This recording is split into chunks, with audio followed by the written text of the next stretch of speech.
guys, it is Ash here coming at you today in Raid Shadow Legends. Welcome to the video. Send us some love and some positive vibes your way, especially if you're going through something and you need them out there today. Today, I gotta repent a little bit, guys. I gotta repent a little bit. I wasn't down on this fusion, but I was absolutely not as high as I should have been. Honestly, sometimes we need these fusions, to marinate a little bit, to give them a little bit of time, to give us time also to awaken these champions, to, experiment a little bit more with different combos, different teams. That's absolutely the case in today's video because I just had to make an updated, I guess it's a guide, but really a showcase for a previous fusion that I was a little bit too low on, especially in the arena, and I think the community at large is a lot too low on. If you look at her place on tier lists, if you look at her website ratings, if you look at her ratings inside the game, I think it's criminally low. Now, Sanguine Maria has kicked my proverbial ash in the arena, in live arena, a few times, a few too many that your boy's a little upset about it. I actually dusted her off, took her out of the vault, and now I am embracing, honestly, one of, if not the hardest single target nukers in all of Raid Shadow Legends. I am including all mythical champions. I'm including everybody. She can smack that hard. In today's video, I will prove it to you. She's a complicated champion, like one of the more complicated champions in the game because the divisibility by 3, you guys know the kit, right? But it's all about the setup with Sanguine Maria. And listen, she's not as confusing to use as her kit may read, of course. If you look at the in-game ratings again, people are not high on this. Even in the arena where she really shines, she got a 3.4, man. She's way better than that. And a lot of the top players that I chat with are starting to use her a lot more often as well. If you have her, if you went for the fusion and you were like me, kind of threw her in the vault and was like, all right, she's all right. Nah, maybe take her back out. I promise you won't regret it. Today's video, again, I will prove you wrong. Hopefully, if you feel that way. All right, we got a triple hitter on the A1. There's all kinds of options. Sanguine Maria. Sanguine Maria. Don't make me sing. Don't make me sing. Sanguine Maria. Okay, sorry. I sang. Sanguine Maria gives you options. You always have options when you're running a Sanguine Maria. And it's never going to be a one-size-fits-all, right?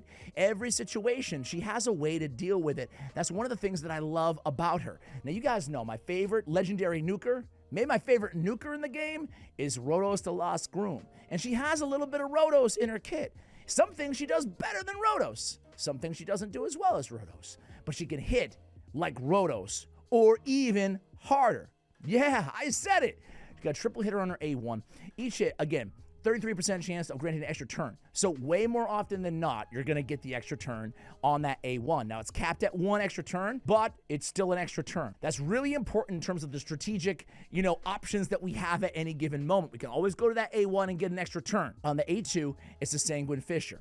This is the ability that if you can get the ignore defense, 99%, nothing hits like this in all of Raid Shadow Legends, I promise you. I'm 700, 800k, million nukes in the arena. Is Siegfried's Rage of Nephilim and that's the strongest. Ignore block damage. Stone Skin, 99% of defense, or even 33, it can still smack. Now, if that's a turn divisible by 3, so the 3rd turn, 6th turn. If the target's killed, increase the cooldown of all enemy skills by 3 turns, can't be resisted if skills used on a turn that's divisible by 3. So this is the big, this is the nuke. The big boy nuke, right? This is going to be our payoff. But we want to get to this ability on the 3rd turn. Now, on the A3, Gore Scream. Attack one enemy before attacking, removes all buffs. Can't be resisted by enemies with buffs that are divisible by 3. You always got to be thinking on Sanguine Maria. I played a top 10 player in live arena, and they used Sanguine Maria against me.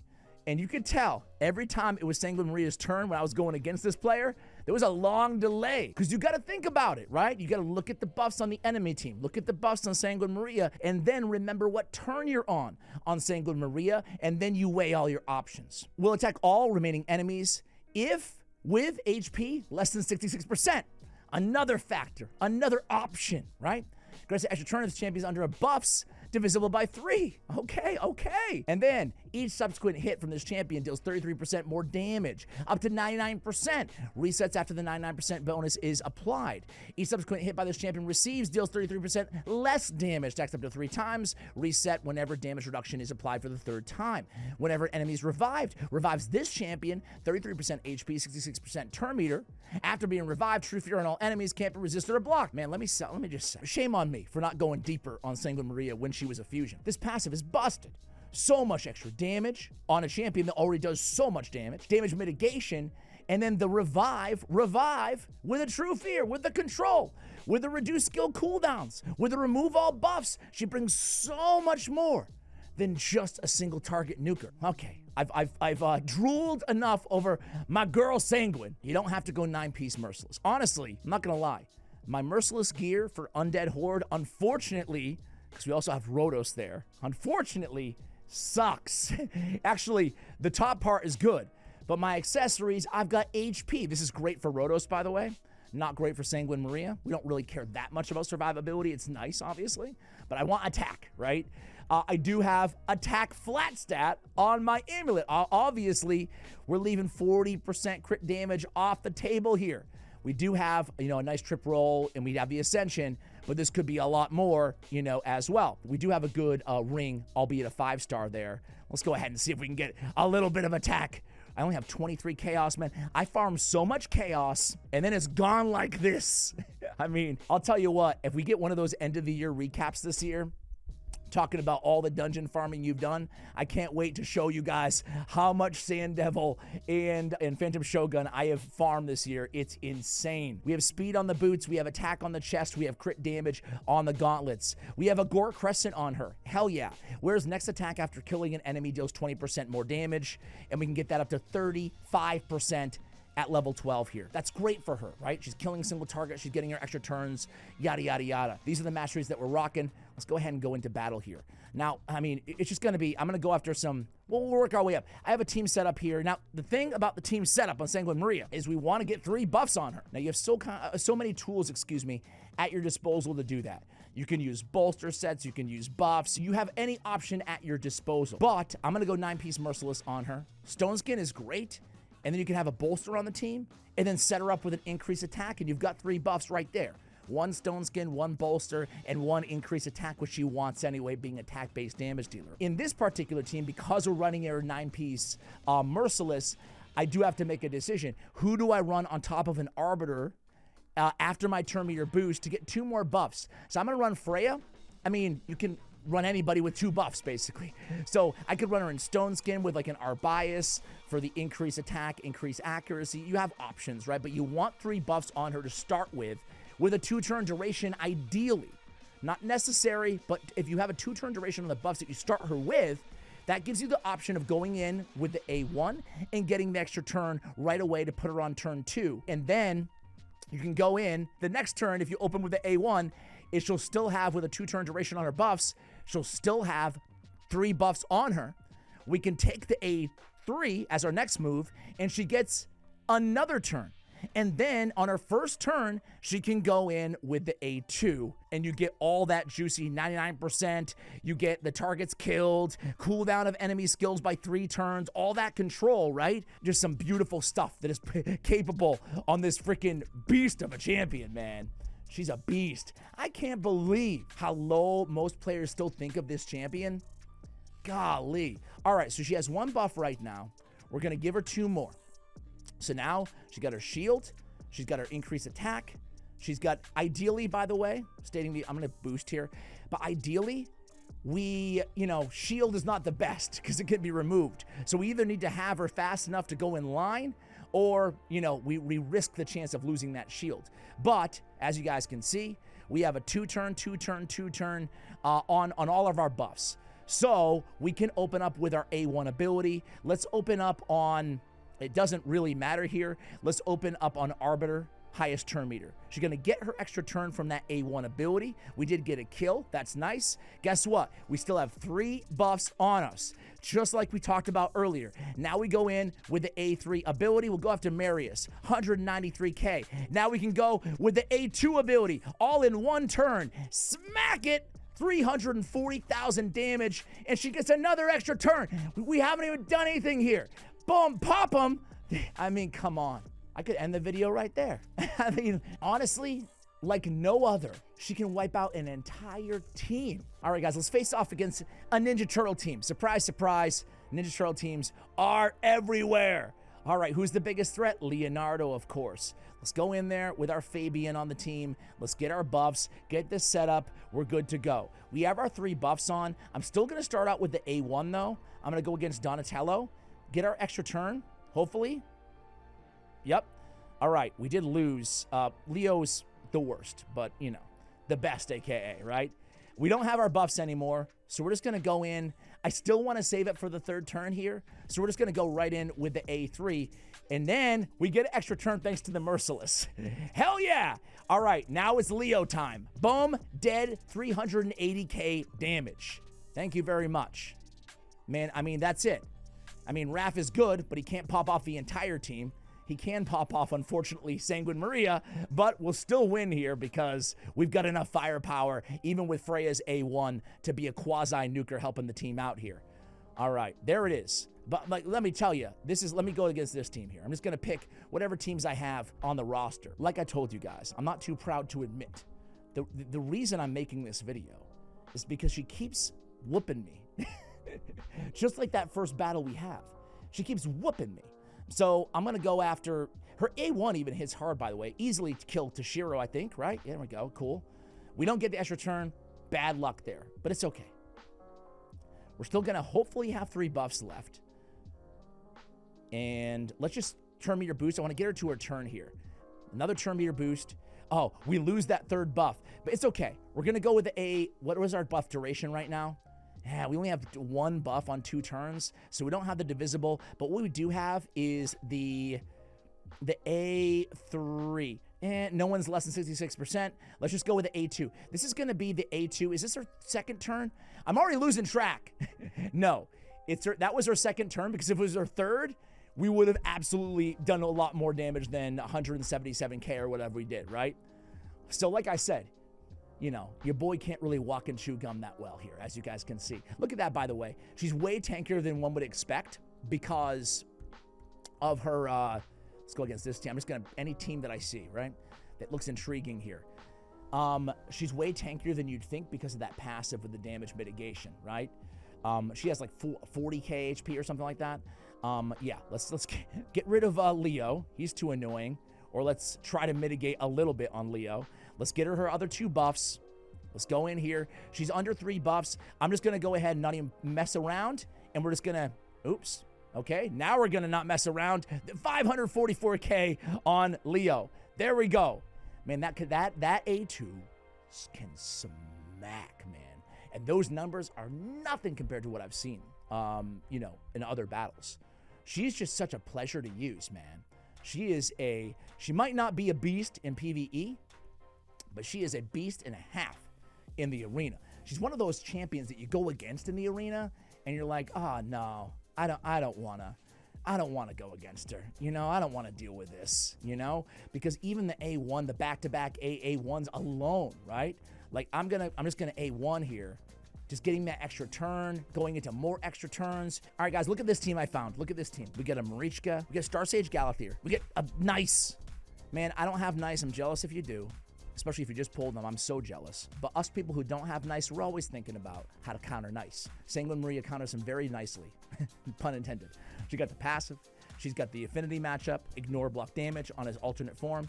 Gonna set her up with her 3 buffs. Now, so far in the video, we've opened up with the A1 a few times, getting that extra turn, but we can obviously open up with the A3 as well. We have the ancillary effect. We have grants an extra turn because she's under her 3 buffs, so we can lead in immediately with the A3. I don't know if we'll kill Marichka, but we can give it a try, or better yet, let's just proc the passive of Star Sage Galathier, or try. Now we can go in with the A1 ability. So here we go. Get our extra turn from the A1. Now we can go in with the A2 ability. We can pop off. Oh, it's the freaking aspect of Sirov. Damn it. or last laugh. I'm not sure. But she get the relic proc. That sucks because it was going to be sayonara. But hey, it is what it is. That's Raid Shadow Legends, right? Let's go ahead and try to land the petrification, on the cleanser. Let's go with a cleanse, a boost. Now, I'm going to keep boosting. Want to get to her turn if I can. All right, so A3. She doesn't have the extra turn potential here, so I'm actually going to go A1. Nice is very scary here. I don't even know if I want to send Nice to his alternate form right now. And I don't know if I... Yeah, let's just A1 to Marichka. Even though she's under the petrification, we'll get the extra turn. And then we can go in with the... She's going to get ancillary damage anyway. I don't want to go weak hit, so I'm going to go against Nice here. So a lot of damage. The extra damage killed Marichka. I mean, granted, we have to put up with Nice and Star Sage, but... Let's see what we can do. Let's steal the turn meter of Star Sage Galathier. Let's go in with a turn meter boost. Freya, land those provokes, Freya! Or turn into a sheep. Fantastic. We do get bailed out by Star Sage Galathier going into his alternate form. That's great. Now, unfortunately, Nice is going to go, and it's probably going to be, not probably, it's definitely going to be the stupid counterattack block damage. And there it is. All right, let's go. Star Sage, reduce turn meter. Come on, man. All right. I hate this team that we're going against. It's going to be... That was really unfortunate with that polymorph, but it is what it is. Like I said, this is Raid, right?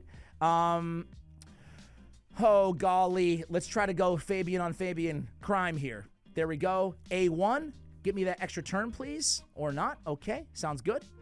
Man, I mean, this is her big spotlight. Can't we get a little bit good luck here? Another sheep. Oh, boy. Look at that passive, though. It's beautiful. It's beautiful for that damage mitigation, not to mention the weak hits, too. Let's go in there. We might take the hit from Nice. We might take the kill. Ah! I shouldn't have gambled there. I shouldn't have gone, but I went with the lockout. I wanted to prevent the big AoE from Nice, but he was still a turn away from it or whatever. Anyway, here we go. A1. Ah, we lose our turn. I felt like we got really bad luck on this one. And you know me, I'm not usually one to call luck.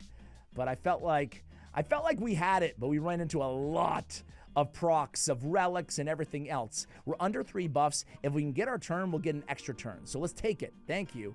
Get that extra damage. Boom. We're right back in it. We're under 3 buffs again, and we have the ability, because of the reduction, we have it off. So we can take another extra turn off of this A3 ability. And frankly, I've lost count where we are in our moves. Boom. Here she goes. Nice. 450K. Boom shakalaka. Dude. I mean, come on. That was nasty. It felt like we were definitely losing that one. We were toast, and then she comes back and she wrecks like that. I mean, that's such a threat. One more team. All right, guys. Hey, this is the last battle. We're going Siegfried. We're going Lazarius. +2 Nice, +2 Galathier, +3, +4, plus everything. Here we go, here we go, here we go. I don't know. I can't guarantee a win here, but you can't say that we didn't try, right? They go first. That's cool. We're going to go second. We don't get the increased attack, but I need that turn meter boost because I can't deal with, and we don't reduce the cooldown of, what's-his-face. Yeah, we're obviously just going to go with the cleanse and turn meter boost here because we need to get to our turns. All right, only 1 buff on us right now. We're just going to take the extra turn, hopefully, and we don't get it. Man, we're really not lucking out with the extra turns off that A1, but that's okay. We're in it, kind of. No, we lose. We tried. We tried at least, guys. We tried. Well, hey, here we go. 3 buffs on her. Can she stay? Only 2 buffs. That's the danger of the shield, right? Anyway, crazier things have happened, right, guys? Let's go with the A. So she's taken 1 turn so far. Just give me that extra turn. And then we're going to go right into Star Sage. Was that not the second? Was that only the second turn? I don't know. But either way, we tried, damn it. Okay, I lied. 1 more. Found 1 more squad here. A Cometus, a Marius, a Fabian. Luckily, we go first here. We're gonna lock them out and let's watch her do her thing, man. Hopefully, this video, I can't lie. It hasn't been like the absolute best of all the RNG that we've ever had on her. But man, hopefully this has convinced some of you guys out there that holy moly, like she can do some Rotos-like things in her own way. Let's go Marius here. Dead. Fantastic. We didn't get the extra turn yet again off that A1. But we did, you know, take out their biggest offensive threats right out the gate here. That can give us a little bit of time to regroup. Let's go ahead and take care of, I thought take care of the Reviver. But we will turn meter boost with our Arbiter to get right back to another turn here. She's not under 3 divisible, but 1, 2, this is our 3rd turn right now, so maybe we can just end this right here. 487,000 damage. Man, Sanguine Maria is the real deal. She is an elite nuker. I'm not just saying that, man. Hopefully I proved it in this video. She can do some insane things. A lot of control, a lot of damage, and a lot more. Guys, we're going to end the video there. Sanguine Maria is the real deal. Hopefully this showcase has convinced, again, some of you guys start using her more because she is a beast. Thank you so much for watching until the end of the video. Hey guys, in case you missed it, I talked to Cruisen about the best champions for the new game mode in terms of Grim Forest. What type of champions should you use in your champion deck pool? The video is right there on the screen. Go ahead and check it out. In the meantime, much love, and as always, take care, guys. Rainy days, stormy winters, praying for the sun to stay. Shorty nights, caution hitter just to drown the pain away.